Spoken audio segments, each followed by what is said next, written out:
Hey everyone, my name is Wedge. The expeditions in Battle for Zendikar worked out pretty well. They had 2 complete cycles along with expedition versions of the dual lands printed in the set itself. It's very neat.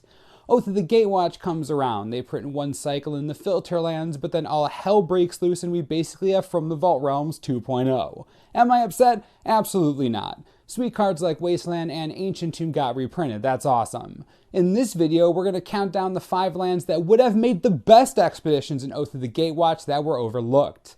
Hope you enjoyed this video, and if you like top 5 or top 10 videos and want more of these, be sure to hit that like button. Helps out a lot. Before we get started, we need to get a few things straight. First, expeditions do not help lower the value of cards at all, so choosing solely based on price is a waste of time as far as that is concerned. Expeditions do not help lower prices. Second, when I say best, I mean cards that players would get most excited for. Expeditions that people would want to chase and open packs in hopes of getting. We're talking the Magic equivalent of Willy Wonka's golden ticket. Also, this list is meant to create a fun discussion about which lands would make cool expeditions. Nothing more. There is no hashtag expedition gate coming out of this, so calm down. Lastly, none of the cards I suggest can be on the reserve list, so RIP original dual lands. With all that said, let's do this thing. We'll begin with one honorable mention. Rishadan Port is a rare land only printed in Mercadian Masks. The card boasts a $90 price tag and is played in Legacy, Vintage, and Commander. The reason why Rishadan Port is an honorable mention and not on the list itself is because it was just officially announced as a Judge promo with pretty killer art. If you know anything about the story of Mercadia, you can see it in the background there. Super immersive and it looks gorgeous. Will it be $1 billion? Yes. Is it still pretty as heck? Absolutely. Let's get to the main list now.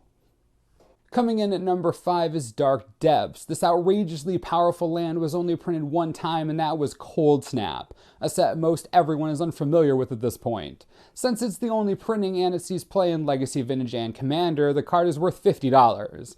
Now remember, expeditions aren't about lowering the price of cards. What are they about? Winning the lottery. Imagine how gorgeous a full art Dark Depths would be. All they would have to do is figure out how to fit an essay's worth of text on it and then boom, everything would be fine. If they could get beyond that, this would be one sweet reprint. You know how much Legacy and Vintage players love their foils. Every time someone opened one of these, you would hear the value bells ringing. Oh, Dark Depths, Vampire Hex Mage, never change. Or Thespian Stage. It's so funny. At number 4 is Inkmoth Nexus. The infamous modern staple has only ever been printed once in Mirrodin Besieged. That's far too low of a print run for how popular it is in Modern now. Both Affinity and Infect run it as a full playset. The card's are just bonkers good. While it doesn't fit into every strategy like some of the expeditions that were printed, you can bet that Affinity and Infect players would pay a premium for this awesome promo. The normal version is almost $40 right now. You can bet the expedition version would easily clear $100. We're talking about the ability for a player to open a pack, see something sweet, and possibly trade it away for almost an entire mana base for Modern. Again, we're trying to win the lottery here, people. Also, this card full art, that would look good. I always like purple. Next up is Ghost Quarter at number 3. I see the looks on your faces, but trust me, this makes sense, and it deserves the number 3 spot for a few reasons. Currently, it's the 5th most played non-basic land in all of Modern, only being beaten out by 4 different fetch lands. It's in Tron, Jund, Merfolk Eldrazi decks, Kiki Court Obzan, Lantern Control. We're talking about a sizable portion of the Modern meta right now. Look, if they can print Tectonic Edge as an expedition, they can sure as heck print Ghost Quarter. While Tech Edge's expedition price is what, $40? Ghost Quarters would easily be double that. Don't believe me? Innistrad foils are already pushing $25 and Dissension foils $60 to $80. This would be a completely fair card to print as an expedition. While it wouldn't command a ridiculous price, it would be wanted almost universally among Modern players. Kinda what you want, isn't it? Our top 2 lands that would make the best expeditions were both chosen based on the following. 1. The ultimate winning the lottery moment, playability in sanctioned formats, highest potential for awesome art, and high tradability. We're talking cards that players really want to get their hands on. Coming in at number 2 is Grove of the Burn Willows. The powerful Tron land has already spiked to $100 in the past few weeks and has looked to settle around $85 to $90. Not even taking price into account, look at the art on both of these versions. You cannot tell me this card doesn't deserve a full art treatment.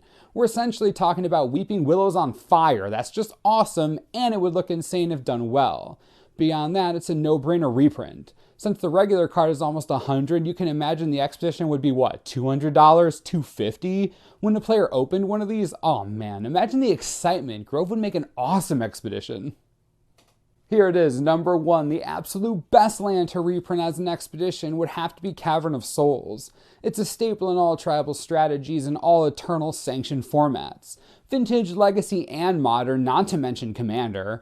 The fact that this card is relevant pretty much no matter where you put it is what makes it top the list.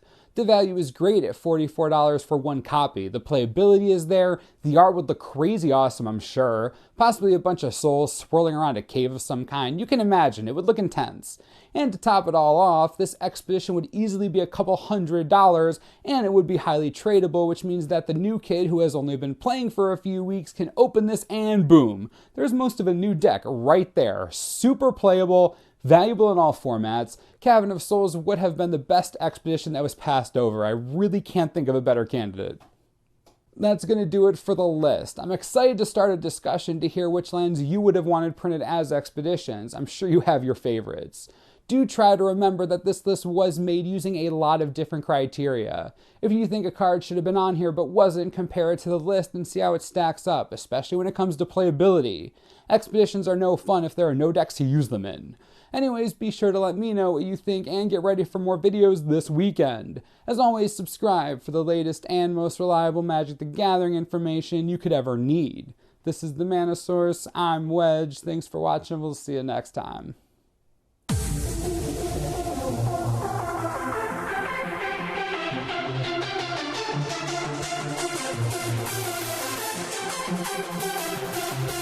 Wow.